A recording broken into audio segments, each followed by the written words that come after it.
रूपाय रामाय गुरवे नमः।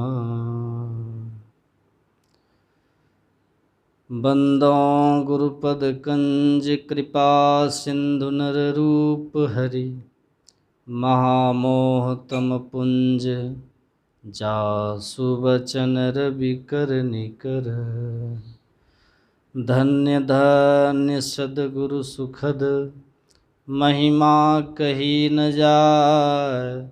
जो कुछ कहूँ तुम्हारी कृपा मोते कछु न बसाय। बोलिए प्रेम से श्री सद्गुरु महाराज की जय। श्री सद्गुरु महाराज की।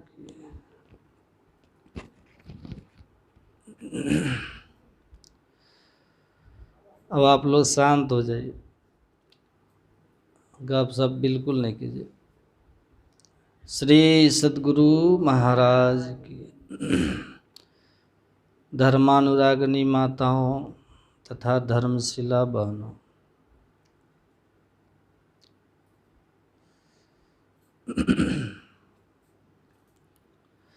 आज हम लोग श्रीमान विजय बाबू के आवास में हम लोग सत्संग कर रहे हैं और गुरु भक्तिन श्रीमती ललिता माता जी जिन्होंने सत्संग के लिए आमंत्रित किया, उनके लिए बहुत बहुत साधुवाद है।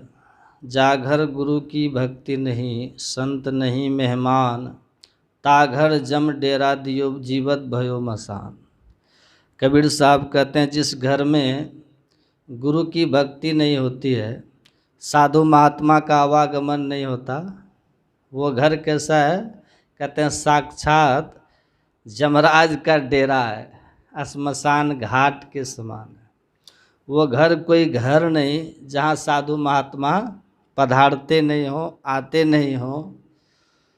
तो उस घर में जो निवास करते हैं वो निवास करने वाला भी बेघर हो जाते हैं, बेमनस्य हो जाता है, विपरीत बुद्धि हो जाती है और विपरीत दिशा और दशा उनकी हो जाती है।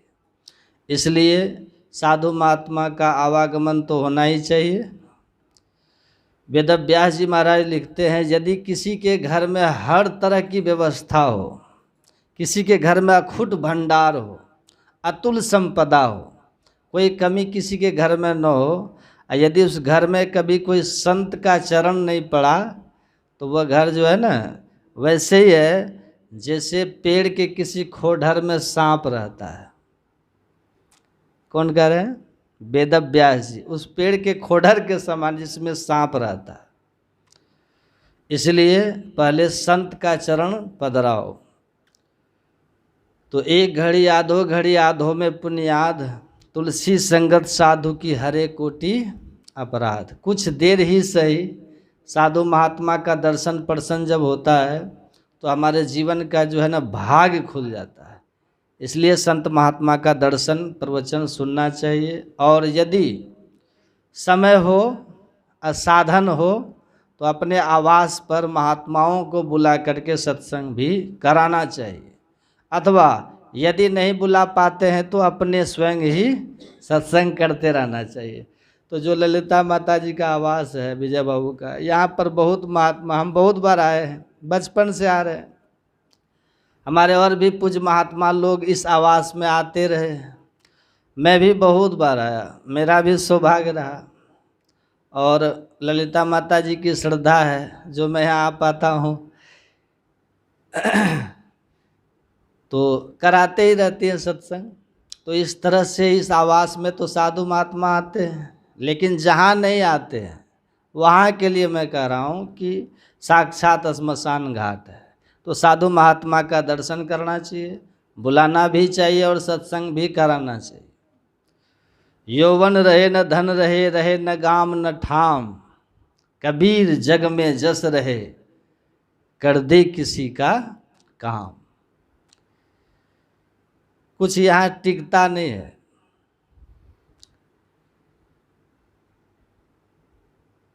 न धन, न जीवन कुछ टिकता है? सब चला जाता है। अपना गांव, समाज, हवेली सब छूट जाते हैं, सब सगे संबंधी सब छूट जाते हैं। रह क्या जाता है यहाँ? कबीर जग में जस रहे, कर दे किसी का काम। इस सूत्र को जितना जल्दी समझ लीजिएगा ना, आप जन्म तो लिए हैं इंसान के रूप में, है ना, दुनिया के दिलों में रह जाइएगा भगवान के रूप में। कब? जब हम किसी का कुछ कर देंगे, जिनका उपकार कर दिया आपने। इस स्वार्थी दुनिया जहाँ सब अपने अपने स्वार्थ के लिए क्या नहीं कर गुजरने को तैयार है, इस दुनिया में आप किसी के लिए भलाई कर जाते हैं, उपकार कर जाते हैं, आपका गुण गाएगा कि नहीं? भगवान हो जाएंगे उनके नज़र में। बड़ी छोटी सी बात के लिए कहते हैं ना, एक बच्चा, सुने होंगे कहानी, एक छोटा सा बच्चा था 10 से 11 साल का। उसके ऐसे घूमता था सड़कों पर, कुछ काम वाम करता था, खाली पैर, पैर जलता था बच्चा का। तो एक दिन बोला, भगवान आपसे कुछ नहीं मांगते, एगो चप्पल दे दीजिए। संजोग एक दयालु व्यक्ति वहीं खड़ा था, देखा कि बच्चा है, काम कर रहा है, जमीन बहुत गर्म है, सड़क है ना, पास के दुकान से उसको एक चप्पल खरीदवा दिया, दया करके चप्पल खरीदवा दिया दुकान से। जब उसको चप्पल दिया तो कहता है, एक बात पूछूं आपसे? कहा क्या? कहा आप भगवान के दोस्त हैं? कहा क्यों? कहा हम भगवान से कल बोले थे चप्पल खरीदवा देने के लिए। देखिए, तो आप को कहे होंगे भगवान कि हमसे चप्पल मांग रहा है तो तुम जाके खरीदवा दो। वो आदमी कहता है, इतनी छोटी सी उपकार किया हमने, और बन क्या गया मैं उस बच्चे के नज़र में? भगवान का दोस्त। विधायक जी के दोस्त हो जाते हैं, छाती चौड़ी हो जाती है लोगों की, है कि नहीं? एक फोटो अगर खिंचा लेना किसी के साथ, किसी बड़े आदमी के साथ, देखिएगा, दिखाते हैं लोग, भगवान का दोस्त आप किसी के नज़र में बन जाते हैं। सोचिए, उसके सामने MP MLA कौन कहे, PM CM कुछ वैल्यू है भगवान के सामने, परमात्मा के सामने? अब मित्र किसके बन गए आप? बोलिए ना। भगवान के। कितना सरल है ऊंचा बनना, बस कर दे किसी का काम। बड़ा बहुत सहज रास्ता है सुखी होने का, सहज रास्ता, बहुत सहज रास्ता है भगवान बनने का, बहुत सहज रास्ता है जीवन को आनंदमय बनाने का, बड़ा सहज रास्ता है परलोक संवारने का। इसीलिए भगवान श्री कृष्ण कहते, ते प्राप्नुवन्ते मामेव सर्वभूत हिते रता। मुझको वही प्राप्त कर सकता है जो जीव मात्र के हित में रत रहता है, हित में रत रहता है। सुन रहे आप लोग कि नहीं? गुरु महाराज के पास 2 लंगोटी थी, कपड़ा, कोई मांग लिया उनसे, वस्त्र उनको नहीं था, गुरु महाराज ने उनको दे दी। सोचिए, अपना वस्त्र भी दे दिया। तब उनको दे दिया जब उनके पास नहीं था। आप सोच सकते हैं। मैं तो यही प्रार्थना करता हूँ, गुरुदेव कोई हमसे मांगने आए तो हम देने में, अगर मेरे पास हो तो हम देने में पीछे ना हटे। ठीक है। और गुरु महाराज की कृपा से हम हटे भी नहीं आज तक, और आप लोग भी मत हटिएगा। हटना भी नहीं चाहिए किसी को। ईश्वर ने दिया है ना, तो दिया करो। घटता नहीं है, बढ़ता है। अब बढ़े ना बढ़े, आत्मसंतुष्टि जो मिलती है ना, उसकी कोई कीमत नहीं लगा सकता। तो जीव मात्र के हित के लिए जो रत है, भगवान कहते हैं मुझे वो प्राप्त करता है। जीव मात्र के हित में जो रत है। एक आदमी बहुत धन कमाया, बहुत धन कमाया। कितना कमाया? बहुत। और धन में डूब गया। डूब जाते ना, कुछ नहीं दिखाई देता उनको, पैसा पैसा पैसा पैसा।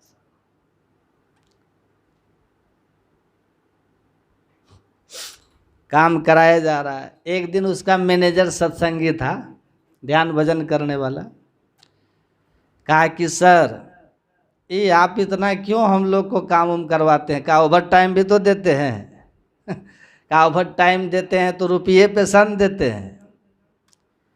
कौन सा हम ये रुपया पैसा अपने सिर पर लेकर के परदेश चले जाएंगे?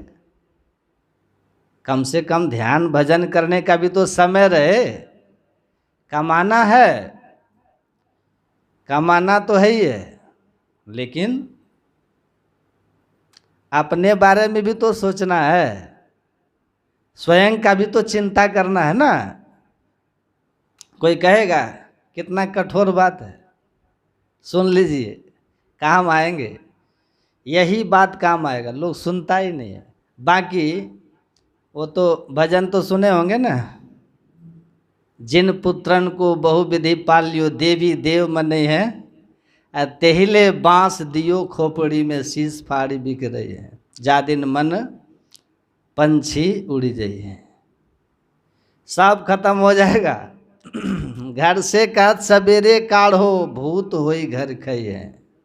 इसको याद रखिए, ये सब बात याद रखिए, ठीक है। कोई नहीं पूछता किसी को।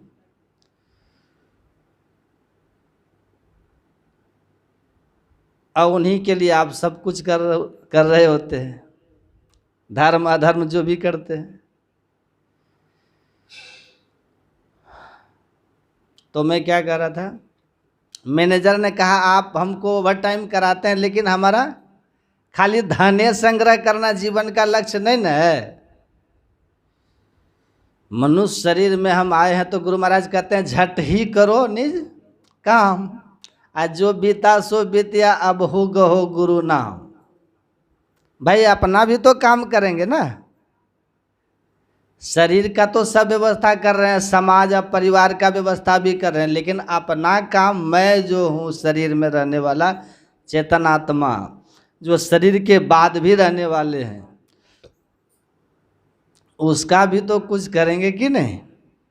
देह छोड़ने के बाद के बारे में भी तो सोचेंगे कि नहीं सोचेंगे? अने तो क्या फायदा, खूब वाहन हो गई, सारा दुनिया किसी ने जमा कर लिया, मरने के बाद अपने आत्मा को नीच जोनी में, नरक में जाने से बचा नहीं सका, तो उस आदमी की क्या महिमा, क्या महिमा है?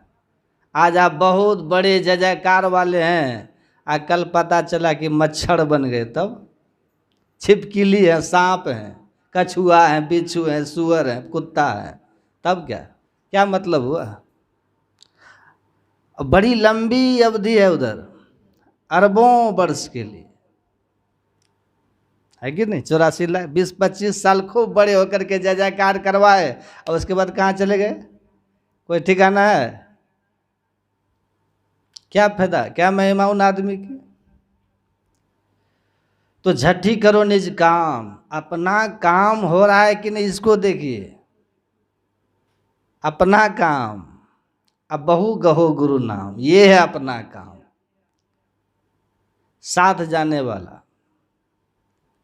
कबीर सोई धन संचिए जो आगे को होए, आशीष चढ़ावत गांठरी जात न देखा कोई।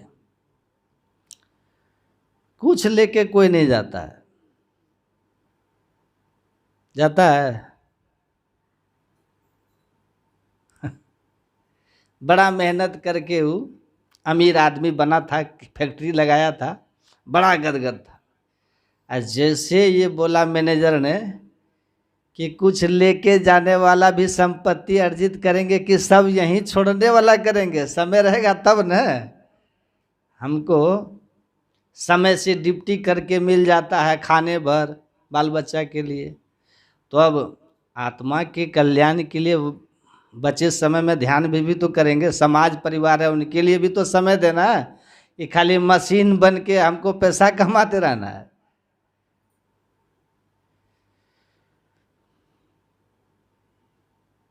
ले जाइएगा क्या यहाँ से? मैनेजर ने कहा अब जो सुना मालिक, उसको इस बात का ध्यान ही नहीं था कि यहाँ से ले करके नहीं जाना है, सब छूट जाएगा। भारी टेंशन हो गया सेठ जी को, इतना मेहनत करके हम सब जमा किए हैं, मजदूर से हम मालिक तक की यात्रा किए हैं, और सब यहीं रह जाएगा। भारी चिंता हो गया सेठ जी को। अब जो कोई आए उसको कहे भाई, बड़ा चिंतित हैं। लोग पूछे क्या बात है सेठ जी, एकदम चेहरा उतरा हुआ है, क्या बात है? पहले तो बड़ा खुश रहते थे। कहा कि इतना मेहनत करके मजदूर से हम नामी सेठ बने हैं, अरबों का प्रॉपर्टी खड़ा किए, और अब हम यहाँ से निकलेंगे कुछ लेकर के नहीं निकलेंगे। कोई रास्ता ढूंढ रहे हैं यहाँ से ले जाने का, कोई रास्ता। समझ रहे हैं सब? सुनिएगा ध्यान से। कोई उपाय है आपके पास कि मरूं तो ले जाऊं? कहा सेठ जी यहाँ से तो सुई भी लेके नहीं जा पाइएगा, कोई उपाय नहीं। ये सूखने लगा चिंता से कि अरे बाप, सब छूट जाएगा, धन जन परिजन सहित आपन तन सब छाड़ी जइयो, सब छूट जाएगा। धन को गिने निज तन न सहाय, तू हंसा एक एका। धन के चक्कर में तन भी तो यहीं रह जाएगा, जाएंगे अकेले। बड़ा टेंशन। एक दिन एक महात्मा आए, कहा क्या सेठ क्या बात है? हमारे तरह से महात्मा आए, कहा क्या बात है? उनसे बात करते, आप हम हमारे बारे में नहीं जानते। हम बोले क्या करेंगे जान के? एक आदमी बोला, एक आदमी हमसे कह रहे थे कि आप मनुष्य शरीर में हैं, ईश्वर अंश जीव अविनाश में आपका स्वरूप है, आप अभिन्न अंश है, आप परमात्मा के अंश है। बोला वो चाहता था कि हम जनाए कि हम कितना बड़ा आदमी है। बोले बाबा सपने थे, हम समझ रहे थे बड़ा आदमी इसलिए जनाना चाहता है। देखिए, नाना के फूफा, नाना के फुफेरा भाई, उसके नाना के फुफेरा भाई के दामाद, दामाद का चचेरा भाई का साढ़ू, अगर वो कोई पद पर है तो यहाँ से वहाँ तक रिश्ता रहेगा, रहेगा कि नहीं? कुछ बड़ा बन गया तो आप तुरंत बता दीजिएगा कि हमारा वो रिलेटिव है, कहते हैं ना, इतना दूर जा कर के बता दीजिए। कोई आपका अपना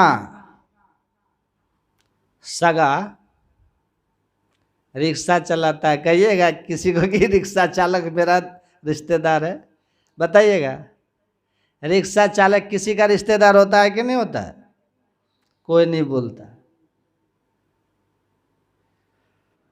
लेकिन जब आप कुछ बड़ा हो जाएंगे ना, तो बड़ा लंबा दूर का भी रिश्ता जोड़ लेगा आपसे, कहेगा हमारे संबंधी है, कहेगा कि नहीं? देखिए, तो अब वो महात्मा जी, अब महात्मा जी आए, सेठ बैठा उदास चिंता। महात्मा पकड़ होता है ना, साधु भूखा भाव का धन का भूखा ना है, जो भूखा है धन का सो तो साधु ना है, सो तो साधु ना है। ये जान लीजिए।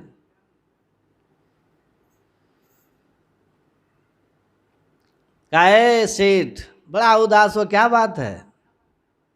काहे क्या कहें महाराज, करे जिंदगी मिली हंस के जी लो, इतना भगवान दिया इसमें खुश नहीं हो तो कब खुश होएगा जी?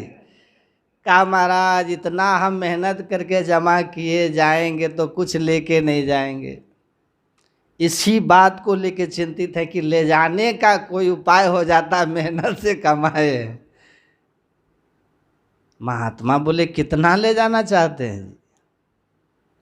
कहा महाराज अरे सब नहीं, बाल बच्चा के लिए भी कुछ छोड़ेंगे, कुछ लियो के तो अपने लिए भी तो कुछ ले जाएं। कहा कि जितना ले जाना चाहोगे उतना का व्यवस्था हम कर देंगे, साथे चल जाएगा। कहा महाराज कोई नहीं मिला आज तक। कहा हम मिले ना आज कोई नहीं मिला तो हम मिले। कहा हम मिला, जितना चाहो लेके चल जाओगे। अब सेठ जी गदगद। कहा कैसे ले जाएंगे, जल्दी बताइए महाराज। क्या बता रहे हैं? कहा कभी विदेश यात्रा किए हो? कहा कि हाँ। अमेरिका गए हो? कहाँ गए? इंडिया का करेंसी लेके गया था कि एक करेंसी को वहाँ डॉलर में कन्वर्ट किया था? कहा कि नहीं, हो तो एयरपोर्ट पे ही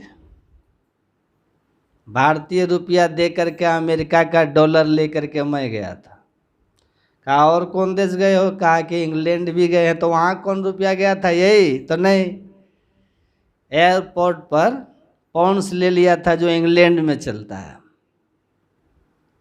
होता है ना, रुपया कन्वर्ट कर लेते हैं, चेंज कर लेते हैं वहाँ के सिंगापुर डॉलर में या जो जहाँ जाते हैं तो पैसा चेंज कर लेते हैं तब जाते हैं, नहीं तो ये नोट वहाँ चलता है, नेपालों में नहीं चलेगा। अच्छा जापान गया? कहाँ भाई, जो जापान में चलता है युआन, हमने उसमें चेंज किया।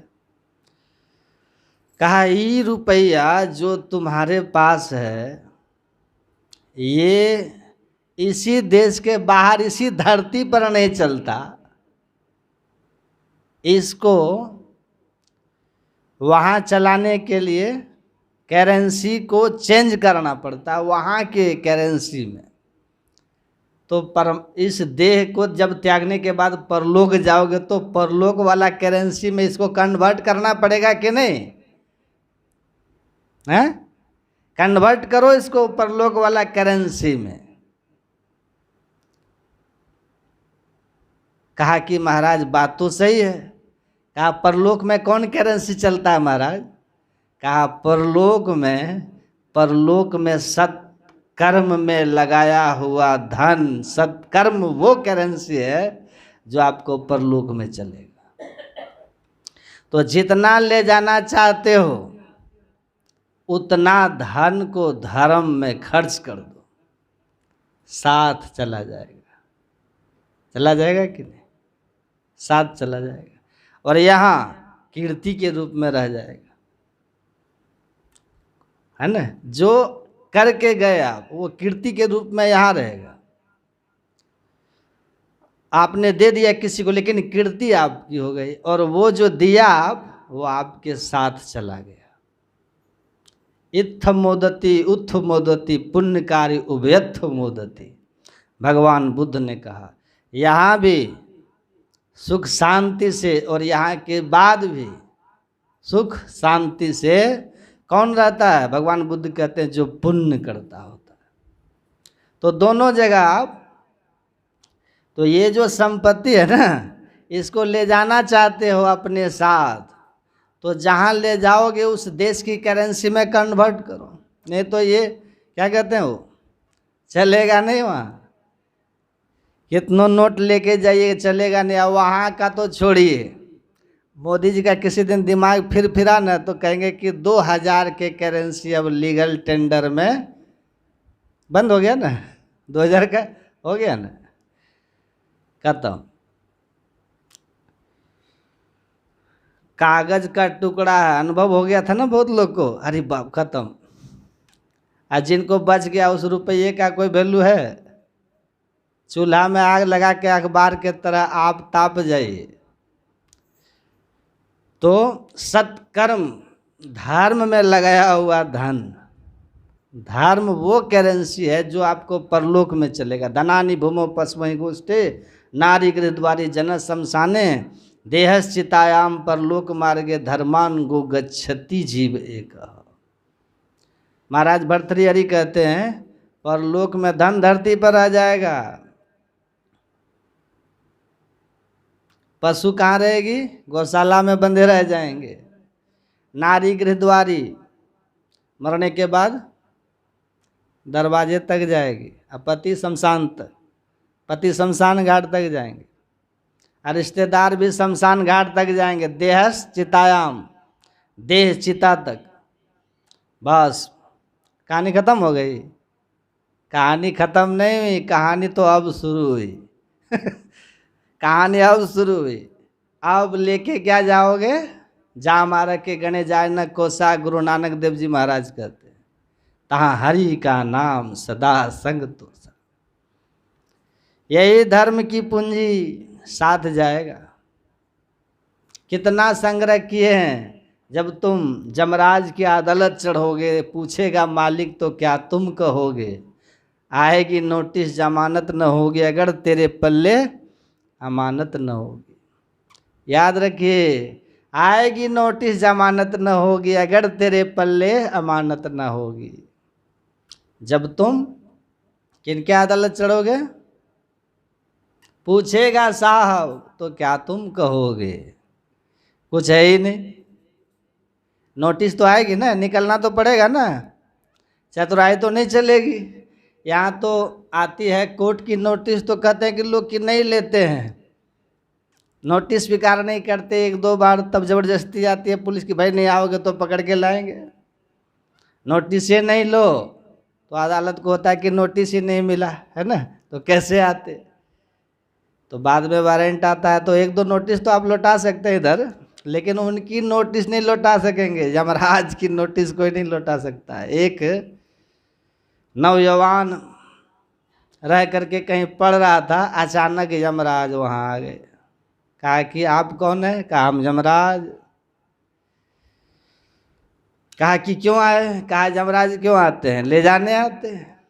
अरे महाराज अभी तो हम जवानी पर चढ़े ही हैं, सपना ही जीवन का हम देख रहे हैं और आ गए सपना लूटने मेरा। कहा हम ऐसे आते हैं बालक, कुछ सूचना? कहा आ गए, बस टाइम तुम्हारा हो गया, हम आ गए, अब तुमको चलना होगा। कहा महाराज ये तो बड़ा अनर्थ कर दिए। अब आगे कहा हम ऐसे आते हैं, नहीं बालक नहीं यौवने नहीं वृद्धि कछु बंद, वह अवसर नहीं जानिए जब आए पड़े जमफन। हम तो यूं ही आ जाते हैं, ऐसे ही आ जाते हैं, बस आ गए। चलो चलना होगा। कहा कि ठीक है, जब चलना ही है, आप आ ही गए हैं तो कहाँ है मेरा नाम, जरा नोटिस दिखाइएगा। तो लिस्ट निकाल करके जमराज दिखा, देख 1 नंबर में तू ही है और तुम ही से शुरू हो रहा है, चलो। कहा महाराज कुछ मोहलत? कहा कोई मोहलत नहीं। कहा देखिए आप आए हैं मेरे घर तो कुछ खाना पीना कुछ अच्छा हो जाए, स्वागत सत्कार अतिथि सेवा तो कर लेने दीजिए यमराज, तब साथ चलेंगे। यमराज ने कहा अरे आज तक सृष्टि जब से है तब से मैं उठा उठा के ले जा रहा हूँ, कोई हमको नहीं कहा कि आप हमारे घर आए हैं तो थोड़ा स्वागत आपका कर लूँ। ये तो पहला लड़का है जो यमराज का भी स्वागत कर रहा है, पहला आदमी है। चाय नाश्ता पूछ रहा है कि चाय तो पी लो, आए हो मेरे घर तो। यमराज ने बड़े प्रसन्न हुआ, कहा ठीक है चलो भाई, एक बार हम भी स्वागत का आनंद लें, चाय पिलाओ। कहा बस महाराज बैठिए, आप सब कुछ है। तुरंत सामने की दुकान आपके नज़र के सामने है, मैं जाता हूँ और वहाँ से सामान लेकर के बस आता हूँ। यमराज का वैसे भी भाग नहीं पाओगे बच्चा, वैसे भी कहीं भाग नहीं पाओगे, जाओ लेके आओ। यमराज गए, बैठा दिया सोफा में, लड़का गया वहाँ से एक मेडिकल की दुकान से नींद की गोली लेकर के आया, 8-10 गो। यमराज को गर्मी का समय था, पंखा के नीचे बैठे थे सोफा में, और चाय में ढेर सारा नींद की गोली मिला करके यमराज को पिला दिया। और यमराज चाय पी करके सो गए, नींद आ गई ना।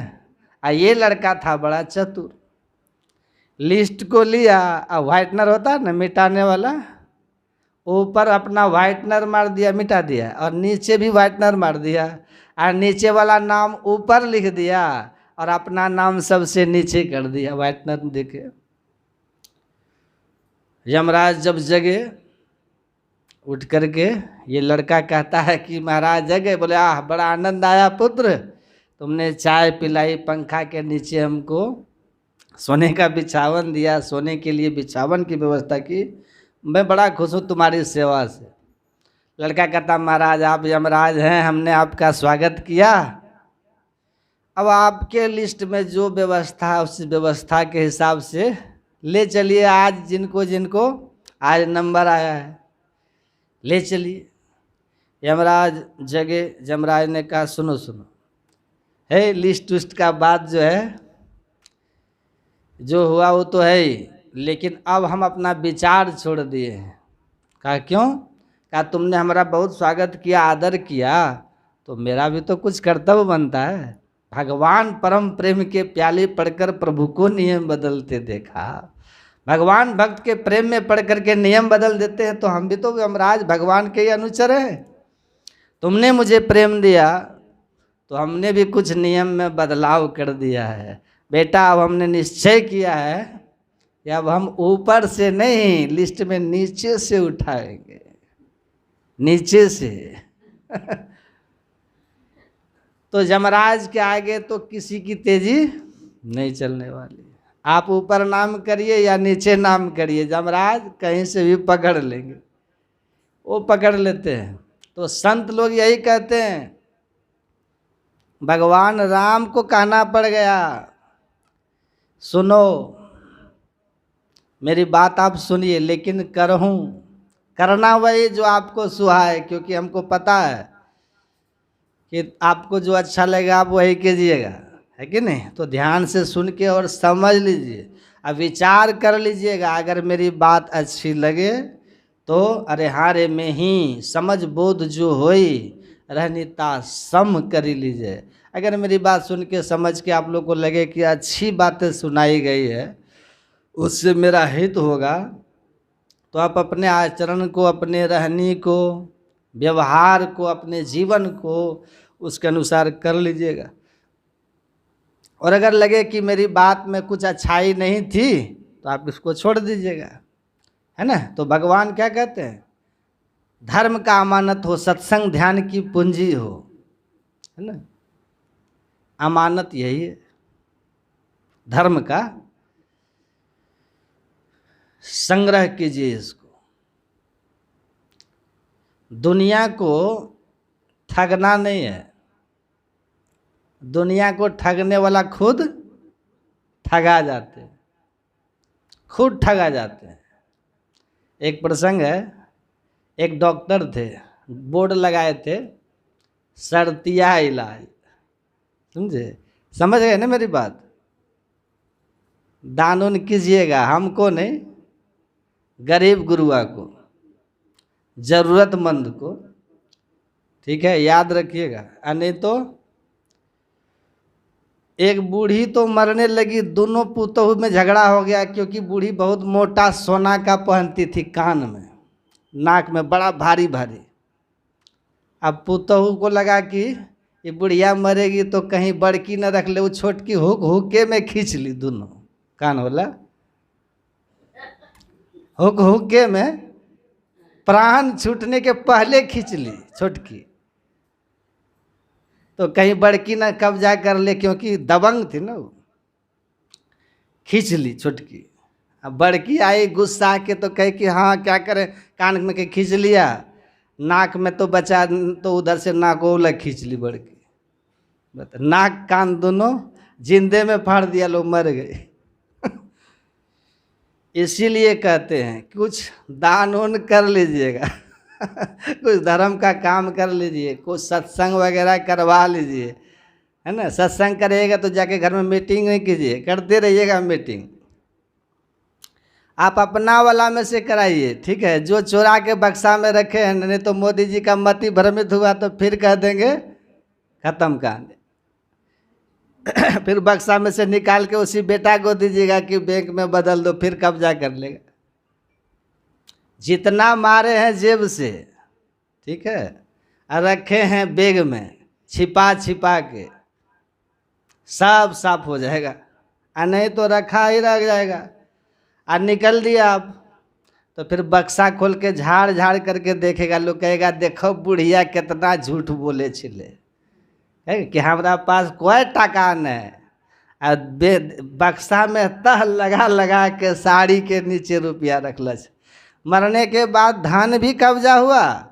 अब बुढ़िया झूठी थी यो कह रहा है। इससे बचना है आपको तो क्या करो, अपना से सत्संग करवा लीजिएगा, अपना पैसा दान पुण्य कर दीजिएगा, समझ गए। वो अपना वाला में से कीजिए।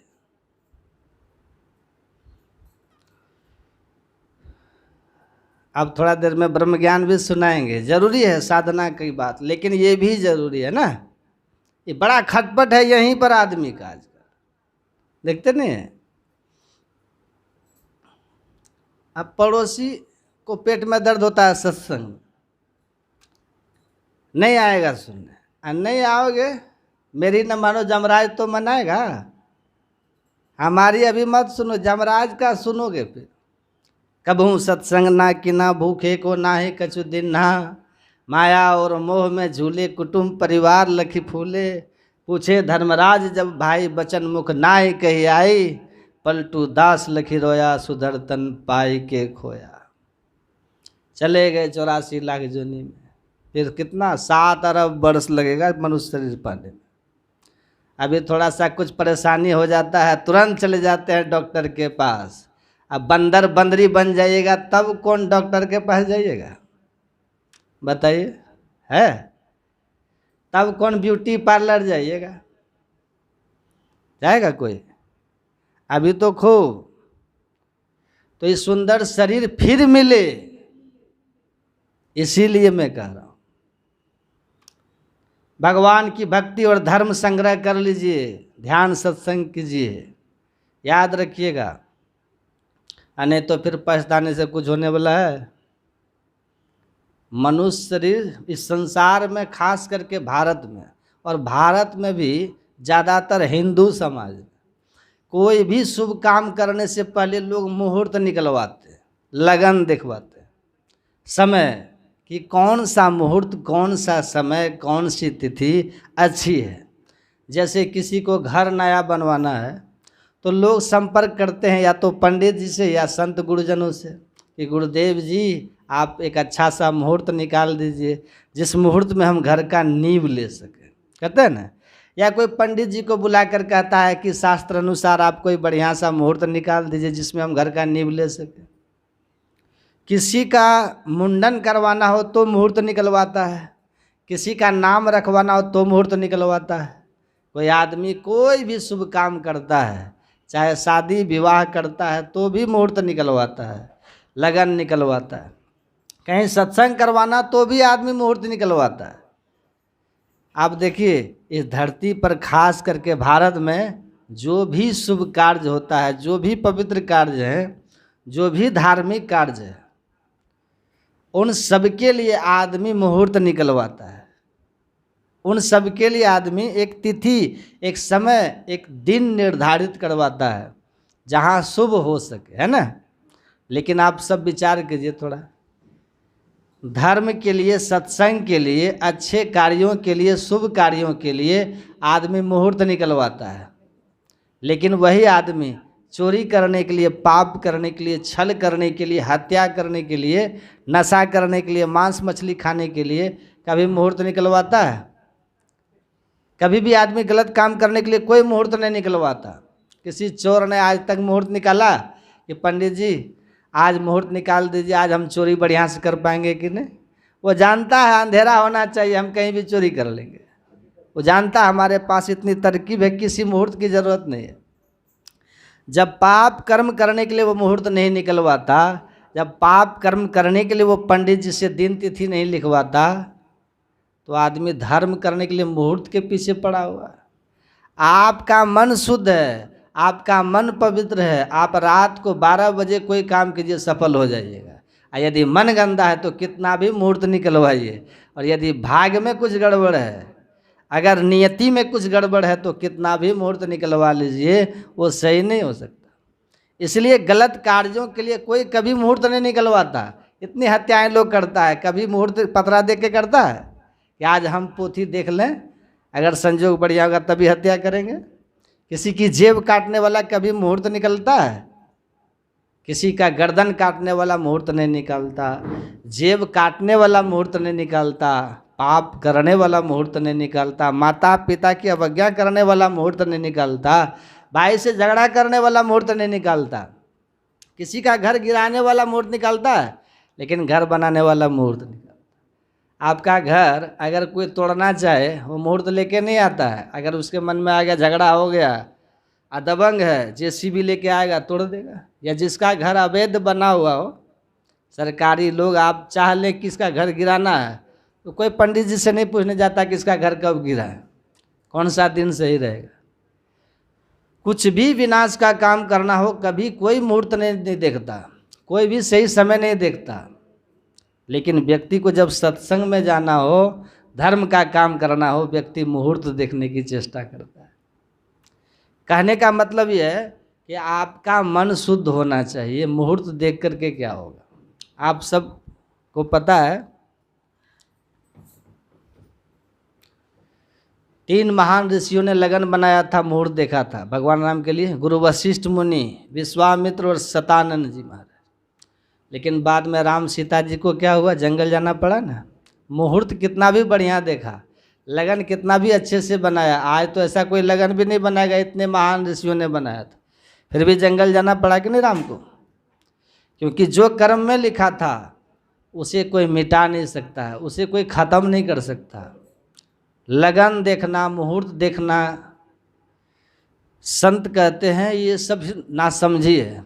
आप अपने मन में संकल्प कीजिए कि मन हमारा पवित्र हो, समय अनुकूल हो, वो समय आप चुन लीजिए, काम कर लीजिए। एक आदमी हमसे पूछा कि हमें नया घर बनाना है बाबा, कोई बढ़िया सा मुहूर्त देख करके बता दीजिए। हमने कहा अगर मुहूर्त की बात कीजिएगा तो 7 दिन सुंदर है, 7 दिन पवित्र है। आपका मन कब तैयार है, आपका मन कब शुद्ध है, आपकी तैयारी कब अच्छे से है, वो समय देख करके आप बढ़िया से, सच्चे मन से, सच्चे भाव से काम शुरू कर दिए, शुभ ही शुभ होगा। बहुत से लोग जो कहते हैं ना मैं तो भगवान को मानता हूँ, तो मैं उनसे भी कहता हूँ यदि आप भगवान को मानते हैं तो फिर आपके ही अनुसार हम ये कहते हैं कि 7 दिन तो भगवान ने ही बनाया, तो कौन दिन अच्छा बना दिया और कौन दिन उन्होंने खराब बना दिया। अगर 7 दिन भगवान के ही बनाए हैं तो आप किसी भी दिन उनका काम कीजिए, किसी भी दिन आप कोई अच्छा काम कीजिए, फिर गलत कौन दिन हो गया। इसका मतलब तो ये हुआ कि 7 दिन में कोई दिन भगवान ने गलत भी बना दिया, तो भगवान से गलती कैसे हो गई। अगर वो सर्वशक्तिमान है तो 7 दिन बढ़िया बनाए होंगे, 24 घंटा बढ़िया बनाए होंगे। जिस घंटे आपका मन शुद्ध, आप काम करिए, सफल हो जाइएगा। अगर हम शुभ मुहूर्त निकालने की चेष्टा करते हैं फिर तो भगवान के बनाए हुए दिन, उनके तारीख का ही अपमान कर रहे हैं हम कि उनसे बढ़िया और कौन समय निकाल सकता, उन्होंने तो सब कुछ बना के दे दिया। तो मतलब ये है कि हम अपने जीवन में गलत काम करने के लिए नहीं सोचते, किसी को गाली देने के लिए नहीं सोचते, गुस्सा करना हो तो नहीं सोचते, लेकिन अच्छा काम करना है तो आदमी 1000 बार सोचता है। किसी को सत्संग कराना हो तो वो सोचने लगता है कि समय देखना पड़ेगा, मुहूर्त देखना पड़ेगा, तारीख निकालना पड़ेगा, मिलाना पड़ेगा, बाद में सोचने लगता है। कई बार तो आदमी कहता है क्या करें, हम कर सकते थे, करा सकते थे, बड़ी गरीब आदमी, हम कैसे सत्संग कराएंगे। सत्संग कराने में आदमी की गरीबी बाधा बन जाती है, या फिर समय लगन मुहूर्त बाधा बन जाता है। लेकिन वही आदमी जो कहता है कि हम गरीबी के वजह से सत्संग नहीं करा पा रहे हैं, वो मांस मछली खा रहा है, दारू पी रहा है, शराब नशा सब कुछ कर रहा है, तब नहीं कहता है कि क्या करें हम बड़ा गरीब हैं, दारू कैसे पिए। तब वो आदमी नहीं कहता है कि हम तो बड़े गरीब हैं, मांस कैसे खाएं। तो वो आदमी नहीं कहता है कि हम तो बड़े गरीब हैं, हम गाली कैसे दें। तो धर्म का काम करना है तो आदमी गरीब हो जाता है, धर्म का काम करना है तो आदमी मुहूर्त देखने लगता है, धर्म का काम करना है तो आदमी समय देखने लगता है। संत कहते हैं गलत करना हो तब सोचिए, तब मुहूर्त निकालिए कि आज मुझे नहीं करना है, देखेंगे कल गलत करेंगे।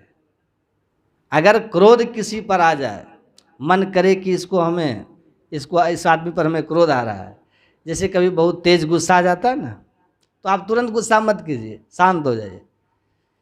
जो गुस्सा आज हमारे मन में है, अगर हम उसको आज ही निकाल दिए तो नाश तो हो ही जाएगा, और हमारा क्या, हमारा भी तो कुछ नुकसान होगा। गुस्सा करने पर किसी सामने वाले का नुकसान तो कम होता है, जो गुस्सा करता है, गुस्से में जो पागल बन जाता है, उसका नुकसान सबसे ज़्यादा होता है। राम जी ने कहा, इसलिए कभी कुछ गलत करने का मन हो ना, कभी भी कोई बात करने का मन हो जाए तो उसे कल पर टाल दीजिए, आज मत कीजिए। क्योंकि आज जब आप गलत करने निकल जाते हैं तो फिर अपना ही नुकसान कर लेते हैं। और जैसे रुक जाते हैं तो रुकने के बाद फिर बुद्धि विवेक काम करने लगती है, गुस्सा ठंडा हो जाता है और फिर कल अनर्थ से बच जाते हैं। तो बहुत बड़ी बात है, जब शुभ काम करना तो कल पर मत टालिए, आज कीजिए। कभी मन में आ जाए कि सत्संग में जाना है और 2 दिन का कहीं सत्संग हो, तो बहुत लोग क्या करते हैं, जब 2 दिन का सत्संग होता है लास्ट दिन पहुंचते हैं, पहले दिन जल्दी नहीं जाएंगे। इसलिए अक्सर सत्संग में अंतिम दिन भीड़ ज़्यादा होती है, पहले दिन नहीं होती है। क्योंकि हर आदमी सोचता है 2 दिन का, पहला दिन जाके क्या करेंगे, अंतिम में चलेंगे। लेकिन वहीं पर कहीं फ्री में कोई सामान वितरण हो रहा हो और 5 दिन का कैंप हो तो आदमी पहले दिन पहुंच जाता है कि नहीं, क्या पता कल ख़त्म हो जाए, आज ही चल के ले लेते हैं। अगर कल गए और कहीं खाली हाथ लौटना पड़े, तो बाहर की वस्तु आपको महत्वपूर्ण लगती है। आप सोचते हैं कल मिले ना मिले, आज ही चल दो, भले रुपये 5 रुपये का सामान क्यों ना फ्री मिल रहा हो, आज ही जाके ले आते। राशन जहाँ बढ़ता है, आदमी क्या करता है, जैसे सूचना मिलती है कि राशन आ गया है डीलर के पास, पहले दिन पहुंच जाता है कि ले ही लेते हैं, पता नहीं कल क्या होगा। लेकिन जहाँ सत्संग होता है, आदमी कहता नहीं कल देखेंगे, कल चलेंगे, आज तो बहुत सारे काम हैं, काम कर लेंगे। तो यही प्रवृत्ति आपको कभी भी सुख और शांति नहीं दे सकती। मन में जब तक ऐसी प्रवृत्तियाँ रहेगी आप सुखी हो ही नहीं सकते। क्योंकि शुभ कार्य के लिए, सत्संग के लिए आप कल पर टाल रहे हैं, धर्म करना आप कल पर टाल रहे हैं, पूजा करना आप कल पर टाल रहे हैं, किसी को दान देना आप कल पर टाल रहे हैं। पता है कल तक रहेंगे कि नहीं, लेकिन जब पाप करना हो, गुस्सा करना हो, आप कल पर नहीं टालते, आज अभी इसी क्षण करके आप सब नाश कर देते। एक आदमी को बहुत गुस्सा आता था, बड़ा क्रोधी आदमी, बाहर से आया, सुनिएगा ध्यान से, उसका छोटा सा बच्चा था, 1 साल का बच्चा, बड़ा प्यार करता था। तो जैसे बाहर से आया व्यक्ति, जेब से 50,000 का नोटों का बंडल निकाला, गड्डी बंधी हुई थी, बच्चे के हाथ में दे दिया, लो खेलो। लोगों को लगा कितना प्रेम करता है अपने बच्चे से, 50,000 का बंडल दे दिया। और 2 मिनट में सब प्रेम बाहर आ गया। जैसे ही वो बच्चा खेलते खेलते वो नोटों की गड्डी चूल्हे में डाल दिया, बस चूल्हे में गया, 50,000 जल के राख हो गया। अब इस आदमी को इतना गुस्सा आया कि अब तक इसको अपने पुत्र में इतना प्रेम नज़र आ रहा था, इतनी ममता हो रही थी कि 50,000 का बंडल हाथ में दे दिया। लेकिन जैसे ही पैसा चूल्हे में गया तो कि बच्चे को क्या पता ही क्या है, बच्चे के हाथ में खिलौना दीजिए वो किसी को नहीं देगा, लेकिन खिलौना के जगह पैसा दे दीजिए तो उसको थोड़े पता है 1 साल के बच्चे को कि पैसा है।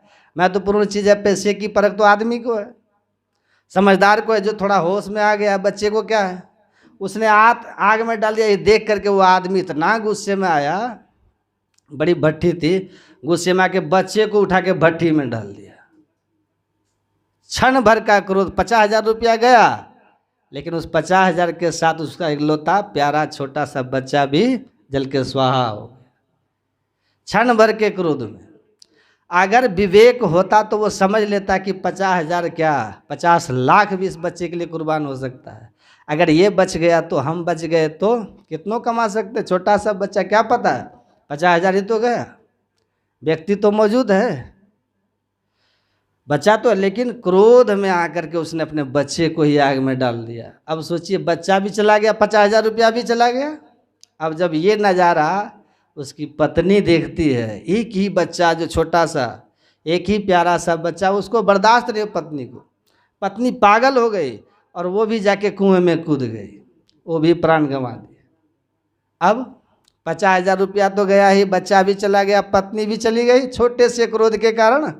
और इतना सब देखा तो उसका भी दिमाग चकरा गया, वो भी अपने आप क्रोध का आवेग में जो इतना बड़ा जख्म पाप किया वो भी नहीं सह पाया, वो भी रेल के पटरी में गर्दन डाल दिया, मर गया। 5 मिनट में पूरा घर तबाह हो गया कि नहीं? छोटा सा क्रोध। अगर आदमी ये समझ लेता कि चलो हम एक दिन बाद क्रोध कर लेंगे, पूरा घर बच जाता, और ऐसा वो न जाने 50,000 कितना कमा लेता। लेकिन उस 50,000 के चक्कर में इतना भयंकर क्रोध किया, पूरा घर खत्म हो गया ना। यही हर आदमी कर रहा है।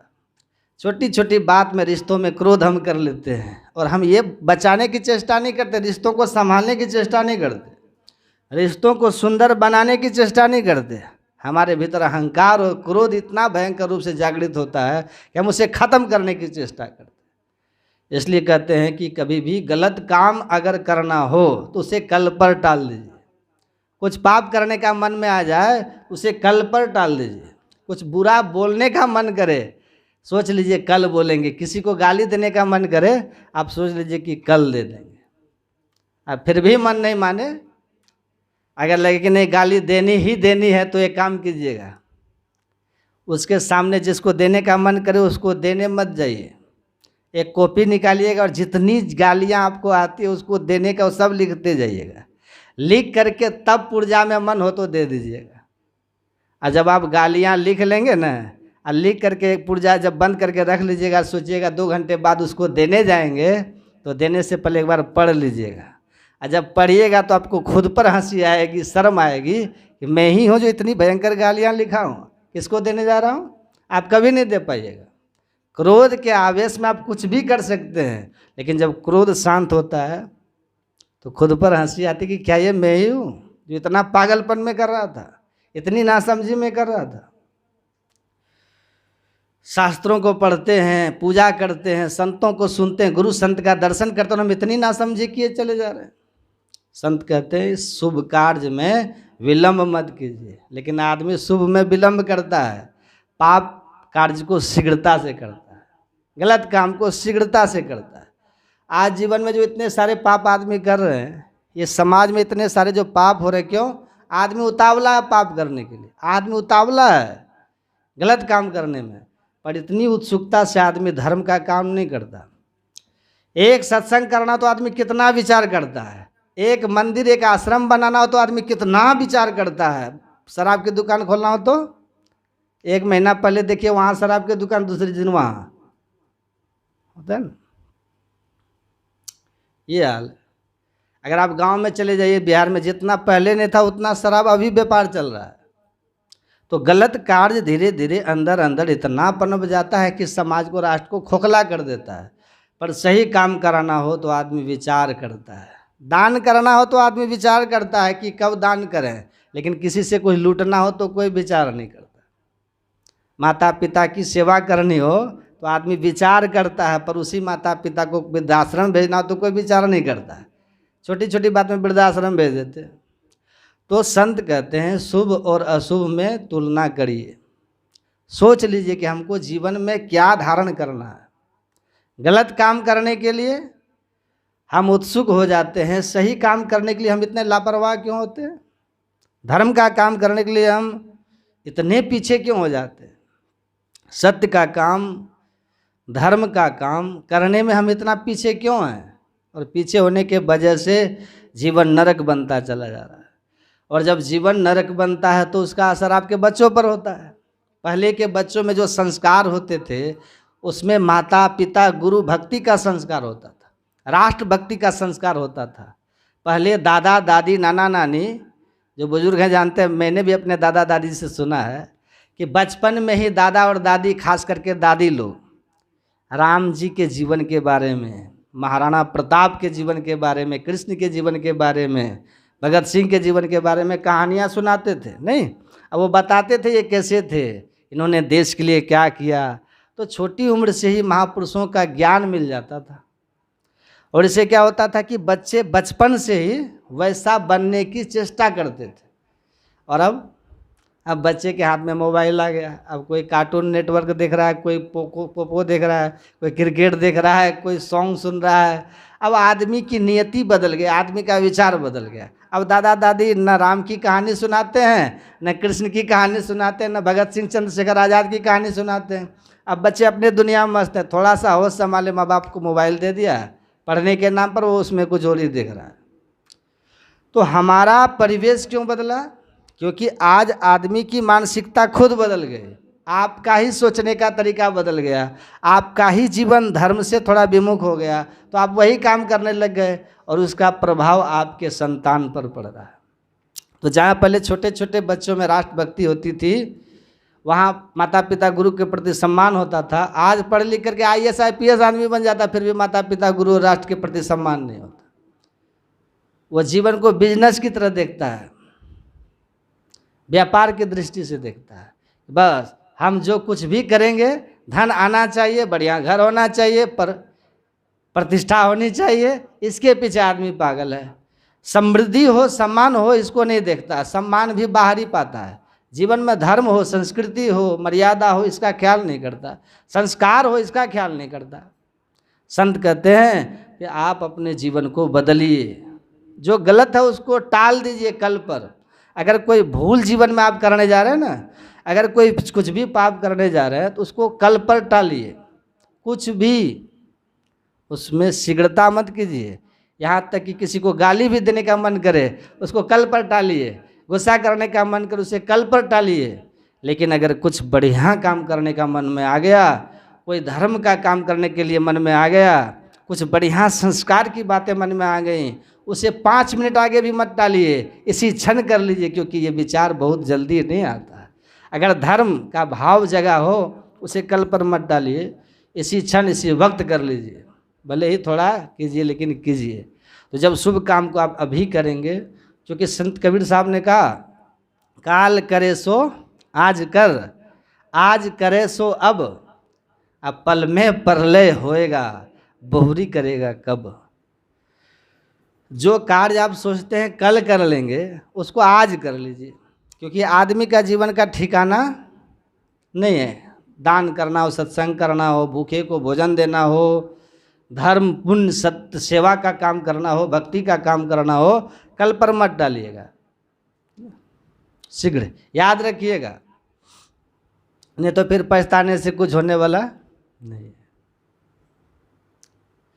तो मैं कह रहा था, डॉक्टर के पास गया, देखिए डॉक्टर शर्तिया इलाज का बोर्ड लगा के रखे थे, शर्तिया इलाज। अगर इलाज कर दिए तो 100 रुपया लेंगे, अगर मेरे इलाज से आप ठीक नहीं हुए तो 500 रुपया देंगे। शर्तिया इलाज। एक आदमी ने कहा बहुत अच्छा तरीका है कमाने का, ठग था, तुरंत चला गया, जाके कहा डॉक्टर साहब सुनिएगा ध्यान से, कहा क्या? कहा देखिए न, जीभ से हमको स्वाद का पता नहीं चलता है स्वादे नहीं पता चलता है। कोरोना काल में बहुत को हो गया था ना, तो डॉक्टर बोला कि अच्छा ठीक है, शर्तिया इलाज करते हैं हम, 100 दीजिए, नहीं ठीक हुआ तो 500 देंगे। बोला सिस्टर वो 22 नंबर वाला डब्बा की दवाई लेके आना, तो 22 नंबर का डब्बा लेके आई। कहा इनके मुंह में 100 बूंद ढार दीजिए। वो लेके डब्बा ऐसे पूरे मुंह भर गया उसका, मुंह में जैसे भर कर, अरे राम राम राम, ये तो पेट्रोल है, दवाई नहीं है, पेट्रोल है, पेट्रोल है, पूरा जीभ खराब कर दिया। डॉक्टर बोला वाह, स्वाद लौट गया ना, पेट्रोल पहचान गए ना, लाइए 100 रुपया तुरंत लौटा दिया 100 रुपया। कहा कि हाय राम गलती हो गया भारी मिस्टेक हो गया। 100 दे के गया, फिर थोड़े दिन के बाद आया, कहा कि छोड़ेंगे, थोड़े 100 रुपया दिए हैं। आया, कहा डॉक्टर साहब, कहा हाँ बोलिए क्या हुआ? कहा ये यादाश्त चली गई है, थोड़ी देर पहले कुछ का बात हम भूल जाते हैं, कहीं कुछ रख देते हैं, याद ही नहीं रहता, कुछ बोल देते भूल जाते हैं, स्मरणे चला गया है डॉक्टर साहब, शर्तिया इलाज कर दीजिए। कहा कि हाँ ठीक है बेटी बेटी। कहा सिस्टर वो 22 नंबर डब्बे की दवाई लाना तो। कहता है वो 22 नंबर डब्बे की दवाई तो जुबान ठीक करने का था, स्वाद ठीक करने का न था। कहा कि लाइए 100 दीजिए। 15 दिन पहले का बात आपको याद हो गया, हमारे यहाँ के यादाश्त लौट आए कि लौट आए? दवाई का नाम सुन करके लौट गया यादाश्त आपका। लाइए 100 रुपया। 100 रुपया फिर दिया है। कहा अरे फिर फंस गए हम। भागा। कुछ दिन बीता तो कहा कि 200 दिए हैं, 500 लेके ही मानेंगे, एक बार और ट्राई मारते हैं। गया, फिर आया, कहा कहिए इस बार कौन भयंकर बीमारी लेके आए हैं? कहा कि आंखें कमजोर हो गया है डॉक्टर साहब, हाथ में वस्तु अब पहचान में नहीं आता कि क्या है, हाथ में चश्मा नहीं पहचान पाते हैं कि मेरा है कि दूसरे का है, कुछ भी नहीं चिन्ह पाते महाराज, आँख एकदम कमज़ोर हो गया है। कहा कुछ नहीं पहचान पाते? करना हाथे नहीं पहचान पाते, हाथ में जो रहा था। कहा अच्छा अच्छा ठीक है ठीक है ठीक है।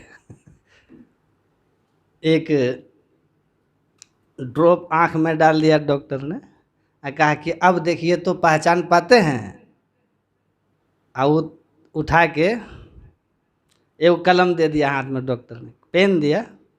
कहा पेन देखिए। कहा कि बताइए तो क्या है? कहा ये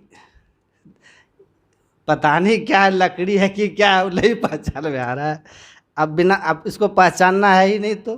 तो डॉक्टर ने कहा कि मेरी दवा आप पर काम नहीं की। कहा तब तो आप सर हार गए? कहा हाँ हम हार गए। लीजिए 500। अब 500 कह करके 50 का नोट दे दिया। कहा लीजिए 500, दिया 50 का नोट। जैसे 50 का नोट दिया, कहता दिमाग खराब है 500 बोल के 50 दे रहे, 50 दे रहे। डॉक्टर बोला मुबारक हो, दवा का असर हो गया, पहचान में आने लगा। लाइए 100 रुपया। क्योंकि 500 है कि 50 आप तो पहचान लिए, आंख लौट गई। लाओ 100 रुपया। फिर 100 रुपया दिया। उसके बाद कहा सुनो, हाँ कोई चतुर न पावे पार नगरिया बाबरी, यहाँ ठग बन के आओगे तो भगवान को ठग नहीं सकते आप, खुद भगवान को ठगने चलोगे ठगा जाओगे, दुनिया को ठगने जाओगे आप ही ठगा जाओगे। इसलिए कबीर आप ठगाइए और न ठगिए कोई। ठगा जाने में कोई हर्जा नहीं है, पाप नहीं है, ठगने में पाप है। इसलिए ठीक से ध्यान में रखिएगा, नहीं तो बस 50 दे के कह देंगे कि लो 500, आप अपने पास जाइएगा।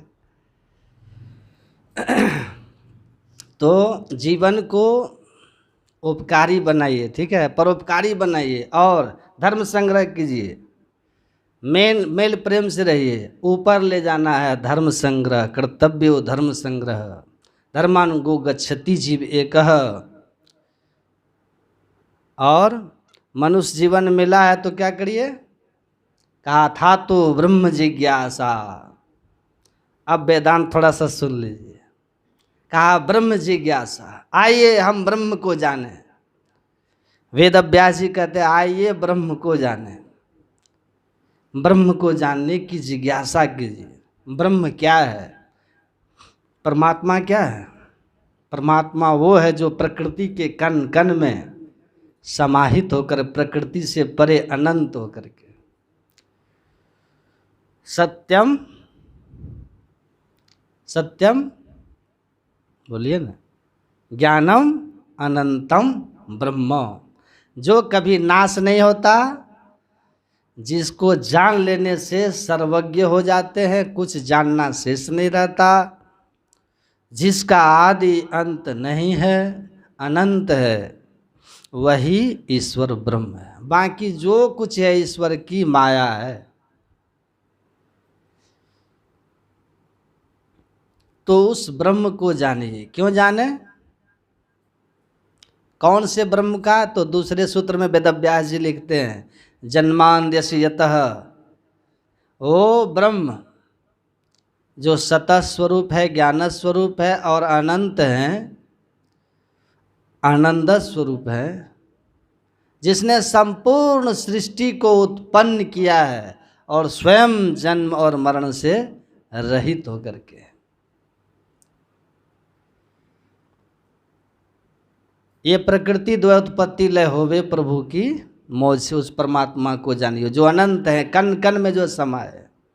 मेहंदी में लाली, दूध घी में फूल में बात समान, सब में व्यापक, सबते न्यारा, सब घट एक ही राम। उस राम को जानिए, उस परमात्मा को जानिए। क्यों? कहा कि मनुष्य जन्म मिला ही इसीलिए, आत्मानं मोक्षार्थम जगत हिताय च। आपको मनुष्य शरीर किस लिए मिला? अपने आत्मा को जन्म मरण के चक्र से मुक्त कर लेना है। इसीलिए कि जन्म और मरण जब होगा तो सारा दुख आपको लगा रहेगा। सारे दुख के पीछे क्या है? जन्म और मरण है। जो जन्म और मरण से अपने को मुक्त कर लिया, वो दैहिक, दैविक, भौतिक और मानसिक सारे कलेशों से मुक्त हो जाते हैं। शाश्वत सुख उसको मिलता है। तो कहते हैं आप परमात्मा को जानिए, उस परमात्मा को जो प्रकृति के कण कण को भर के प्रकृति से परे है, जिसने प्रकृति को उत्पन्न किया है। वो परमात्मा को जान लेने से आपका जन्म मरण के चक्र के साथ साथ जीवन के सारे काया क्लेश समाप्त। समझ में आ रहा है? तो आपको उस परमात्मा को जानना है मुक्ति पाने के लिए, और उस आत्मा न मोक्षार्थम के साथ साथ, ईश्वर भक्ति के साथ साथ, जो इससे पहले इतना आपको सुनाए, जगत हिताय च, संसार के उपकार के लिए, हित के लिए काम करना है। शरीर से परहित का काम हो या मोक्ष का काम हो। सुकृत कर ले नाम सुमर ले को, जाने कल की जगत में खबर नहीं पल की। तो उस परमात्मा को कैसे जानिएगा? परमात्मा सब जगह है, जानने में नहीं आते। गुरु महाराज कहते हैं, उर माही प्रभु गुप्त अंधेरा छाई रही। परमात्मा ईश्वर सर्वभूतानां हृदय से अर्जुन तिष्ठति। भगवान कहते हैं सब जीव मात्र के हृदय में मैं हूँ। गुरु महाराज कहते हैं न कि है गुरु माही, लेकिन वहाँ घोर अंधेरा है। तो अंधेरा में कुछ दिखाई देता है? कमरे में अंधेरा हो, कौन सामान कहाँ रखा है अंधेरे कमरे में, आपको घुसा दे, बता पाइएगा? ढूंढ पाइएगा? क्योंकि आपने देखा ही नहीं। कोई कह दे भाई मेरे कमरे में जाओ, एक सामान मोबाइल मेरा रखा है ले आओ, आप वहाँ जाते हैं, खूब अंधेरा है, आपको क्या पता उस कमरे में कहाँ मोबाइल है? तो परमात्मा है अपने अंदर में, लेकिन घोर अंधकार है, कुछ नहीं सूझता है ना, अंधकार, कुछ नहीं दिखता है अपने अंदर में। कैसे खोजेंगे? गुरु गुरु करप प्रकाश, प्रभु को प्रत्यक्ष लहे। गुरु गुरु करत प्रकाश, गुरु की युक्ति, अंधकार, जहाँ कुछ नहीं दिख रहा है वहाँ ज्ञान का प्रकाश हो जाएगा, आत्म प्रकाश हो गया। उस आत्म प्रकाश में परमात्मा की प्रत्यक्षता हो गई। गुरु की युक्ति से आप प्रकाश, आत्म प्रकाश। सूर्यास्त हो जाने के बाद दुनिया की कोई भी कृत्रिम आर्टिफिशियल लाइट के अरेंजमेंट से आप सूर्य को नहीं देख सकते। देख सकते हैं? सूर्यास्त हो जाने पर सूर्य को कोई नहीं देख सकता, चाहे कितना भी बड़ा से बड़ा वेपर लाइट ले आए, सूर्य तक कोई प्रकाश नहीं पहुंचता।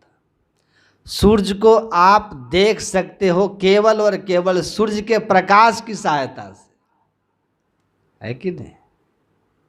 सूर्योदय होता है, उसी के रोशनी में हम सूर्य को देखते हैं। महापुरुष कहते हैं परमात्मा का दर्शन भी परमात्मा के ही प्रकाश में होता है। जैसे रवि के तेज से दिखे पड़े रविजात, तैसे आत्म ज्योति में आत्म रूप लखात। आत्म प्रकाश से ही केवल आत्म दर्शन कराएगा, परमात्मा का दर्शन कराएगा। इसीलिए परमात्म प्रकाश जिसको आत्म ज्ञान कहते हैं उसको प्राप्त करने का प्रयत्न करना होगा, तभी परमात्मा नजर आएंगे, नहीं तो आप कोई उपाय से नहीं कर पाओगे। एक दार्शनिक हुए स्पिनोजा, यूरोप में। मार्क ट्वेन लिखते हैं जीवन क्या है। मार्क ट्वेन कहते हैं जीवन में दो महत्वपूर्ण दिन है।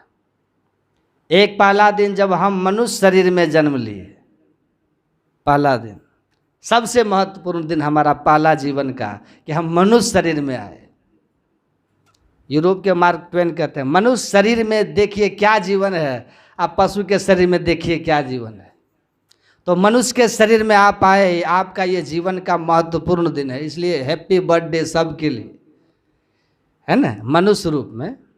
और दूसरा, जिस दिन आपने जान सका कि क्यों मैं मनुष्य में आया, या ईश्वर ने क्यों मनुष्य शरीर दिया,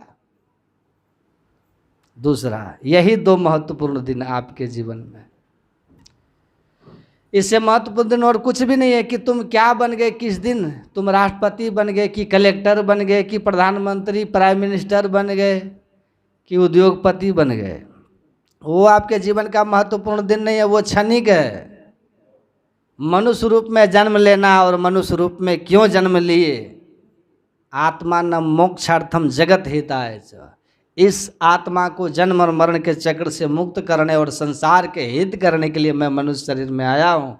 और आत्मा को जन्म मरण के चक्र से मुक्त करने की साधन क्या है, इसकी युक्ति जान गए। गुरु दयाल दया कर दिए भेद बताए, महाभागी जीव के दिए भाग जगाए। गुरु महाराज कहते हैं सौभाग्य उस दिन आपका जग गया। बस कहते हैं यही महत्वपूर्ण जीवन के दिन है, बाकी का कुछ मतलब नहीं, सब छोड़ के जाने वाला। स्पिनोजा ने कहा कि अरे मूर्खों, जिसने ये दुनिया को बनाया है, उस दुनिया बनाने वाले की शक्ति को नहीं जानते तुम? कोई न कोई जीव ऐसे हैं जिनके पास दो ही इंद्रिय है ना। एक इंद्रिय जीव, दो इंद्रिय जीव, किसी में 3 इंद्रिय, किसी में 4, किसी में 5 इंद्रिय जीव। सबसे श्रेष्ठ 5 इंद्रिय वाला उसमें हम लोग भी हैं। जिसके पास जो जन्मांध है, आदमी ही जो आंख नहीं है जन्म से जिसका, उसके लिए रूप कोई विषय है? आप बताइए। उसको हरा पीला नीला गोरा काला से कोई मतलब है? उसकी दुनिया में रंग है उनको? जन्मांध आदमी के लिए कलर नाम का संसार में किसी वस्तु की स्थिति नहीं है। ऐसे बहुत जीव हैं जिनके लिए शब्द विषय दुनिया में है ही नहीं। जब से जन्म से बह रहा है उसको पता है कि शब्द भी कोई विषय है, क्या होता है शब्द, कभी कान में आवाज ही नहीं गई। तो स्पिनोजा ने कहा कि तुम्हारे पास 5 इंद्रियां हैं, आँख है कलर देख लेते हो, कान है शब्द सुन लेते हो, जिह्वा है स्वाद जान लेते हो, नाक है इससे आप सुगंध को ग्रहण कर लेते हो, दुर्गंध सुगंध का ज्ञान कर लेते हो, त्वचा है इससे ठंडा गर्म का स्पर्श का ज्ञान कर लेते हो। उस बनाने वाले ने अपने को बना करके और मनुष्य के अंदर में वो सामर्थ्य ही नहीं दिया कि इन इंद्रियों से हमें जान सको, है समर्थ। उसने व्यवस्था की हमको जानना अगर चाहते हो, इसके लिए एक और मनुष्य को उसमें एक व्यवस्था दी उसमें, जिसको हम लोग छठी इंद्रिय कहते हैं। क्या नाम है उसका? हैं? गुरु भेद देवे सार, खुले बंद दसम द्वार, हो ब्रह्मांड में पैसार, लखो ज्योति चमत्कार। कहा कि वो जो जानने में आएगा वो आपके पास नहीं, वो इंद्रिय आपको उन्होंने दिया नहीं है। हाँ व्यवस्था दी है, उस व्यवस्था में आपके अंदर वो व्यवस्था दी है, उसको जान सकते हो जब उसको उन्मेष कर लो, उसको खोल लो। गुरु महाराज कहते हैं आँख से जैसे रूप ग्रहण करते हो, अगर आँख खराब हो जाए तो फिर आप कलर का निर्णय किसी कान से, नाक से, जीभ से नहीं कर सकते आप। उसी तरह परमात्मा को पहचानने, ग्रहण करने की शक्ति जो है वो चेतन आत्मा में है। चेतन आत्मा से परमात्मा जानने में आएंगे। चेतन आत्मा से परमात्मा को ग्रहण करना आत्मदृष्टि कहलाती है। आत्मदृष्टि से परमात्मा जानने में आएंगे। तो आत्मदृष्टि पाने का प्रयत्न कीजिए।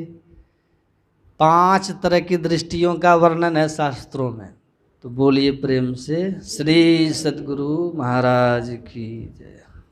भजुमन सतगुरु सतगुरु सतगुरु जी, भजुमन सतगुरु गुरु सतगुरु जी, भजुमन जीव चेतावन, हंस उबारन जीव।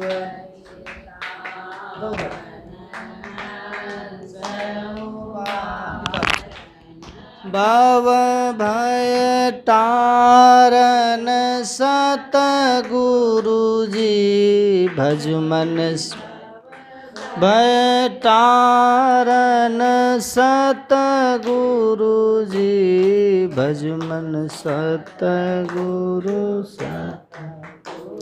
सतगुरु जी, भजुमन ब्रह्म तमनासन,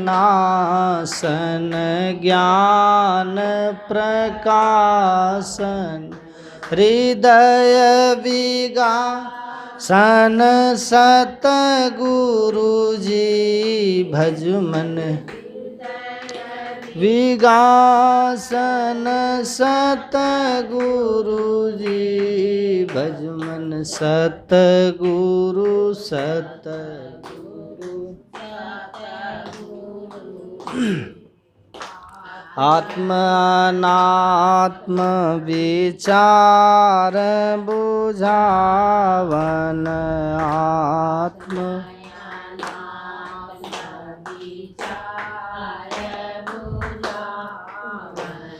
परम सुहावन सतगुरु जी, भजुमन सतगुरु सतगुरु सतगुरु जी, भजुमन सगुण अगुण ही अनात्म बतावन, पार आत्म कह सतगुरु जी, भजुमन सतगुरु सतगुरु सतगुरु जी, भजुमन मल अनात्म ते सूरत छोड़ावन, द्वैत मिटावन सतगुरु जी,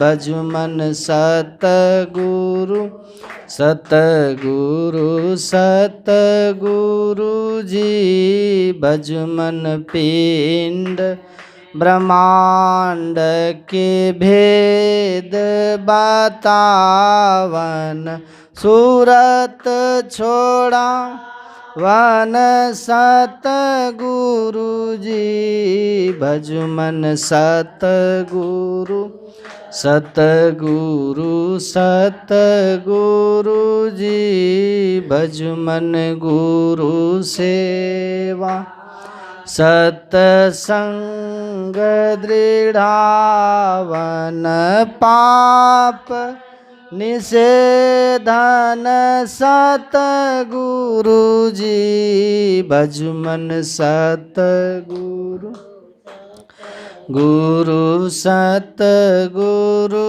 जी, भजुमन सूरत शब्द मार्ग दर्शावन संकट तारन सतगुरु जी भजमन सतगुरु सतगुरु सतगुरु जी भजमन ज्ञान विराग विवेक के दाता अनहद राता सतगुरु जी भजमन सतगुरु सतगुरु सतगुरु जी भजमन अविरल भक्ति विशुद्ध के दानी परम विज्ञानी सतगुरु जी भजमन सतगुरु सतगुरु सतगुरु जी भजमन प्रेम दान दो प्रेम के दाता पदरा तार सतगुरु जी भजमन सतगुरु सतगुरु सतगुरु जी भजमन निरमल युग कर जोड़ी के बिनवो घट पट खोलिए सतगुरु जी भजमन सतगुरु सतगुरु सतगुरु जी भजमन। श्री सतगुरु महाराज आरती संग सतगुरु के की जय अंतर जोत होत लख लीज तत्व तन